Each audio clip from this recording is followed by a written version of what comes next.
Okay. Here. Loose. Flats. Flats. Good.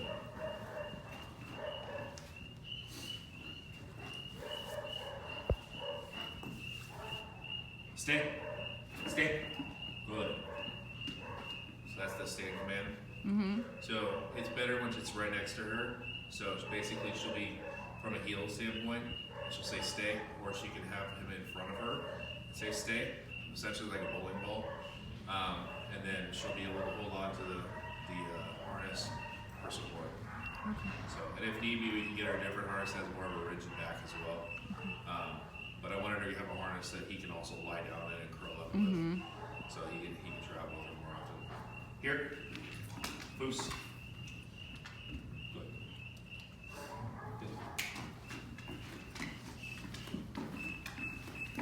Nuts. Nuts. Good.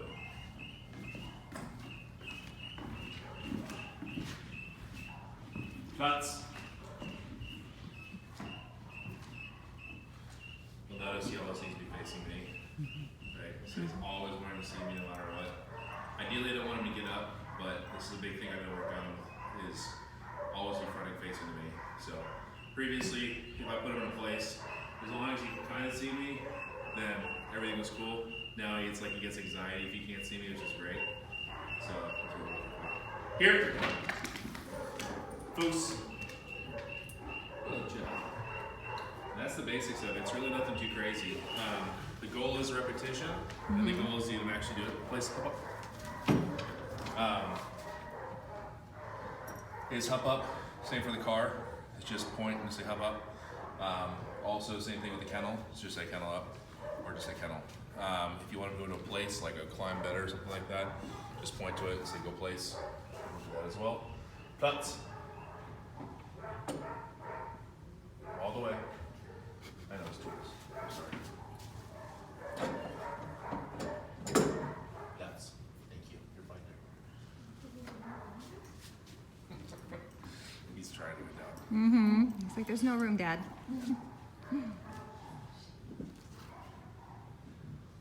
All the way. Flats. I know you're uncomfortable with that tool next to you.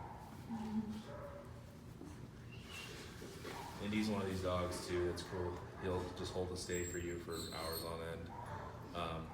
And it's going to be something that she and I are going to work on. Okay.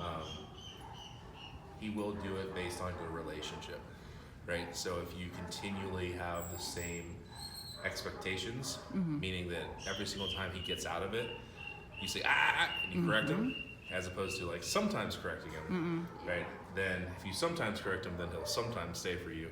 Whereas if you correct him every single time, then he will always stay for you. Right. So that's a big thing, especially with service dogs or working dogs in general.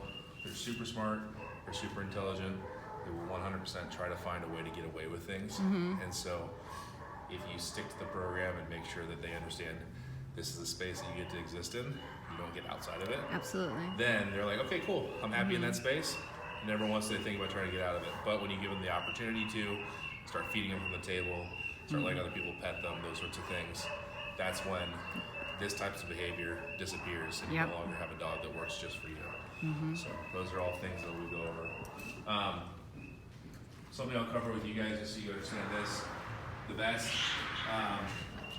it's a tan vest. I just have a flag that says do not pet on there, so you can put wherever else she wants.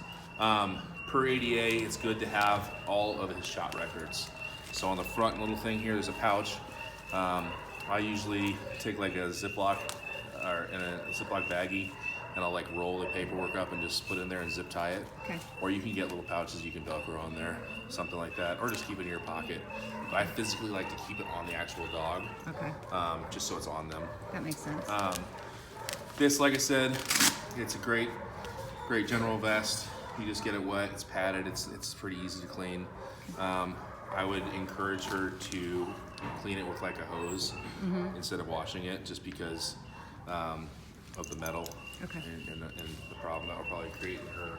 How often do you think? Just when it gets like muddy, visibly muddy? When it's just visibly gross. Okay. You know, like, I mean, you've had dogs where they've worn a collar for a long period of time, And if it's this type of material, it just gets caked with grossness. Right. You know, Dawn Disto, some hot water, and it should be fine. She can put service animal on her if she wants, those sorts of things. But big thing with the vest is that vest means work. So Yeah. when the vest is on, nobody pets this dog, just her. Right. So that's something that's hard in the family, because the family wants to love the dog and be part of the situation as well. But that's a big thing that, you know, if she's coming home for Christmas or coming home after college or whatever it is, same kind of thing. When the dog's interacting with you guys in the household, I know you guys got a big family, make sure the vest is off. Absolutely.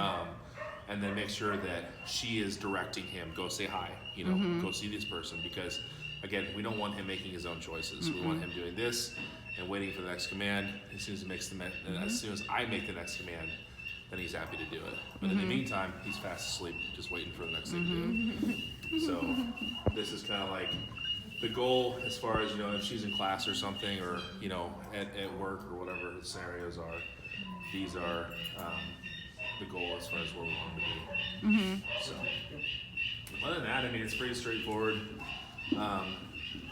With him, one thing, like I said, is I'm just working on the stand, getting the stand a little bit stronger, just getting more comfortable with that. And then really, on the second, I'm going to drive down there and spend a few days with her, just going over. So I don't need to be back in St. Louis till the 10th. So I could spend up to 10 days there. Oh, nice. You want to take me in your trunk with you?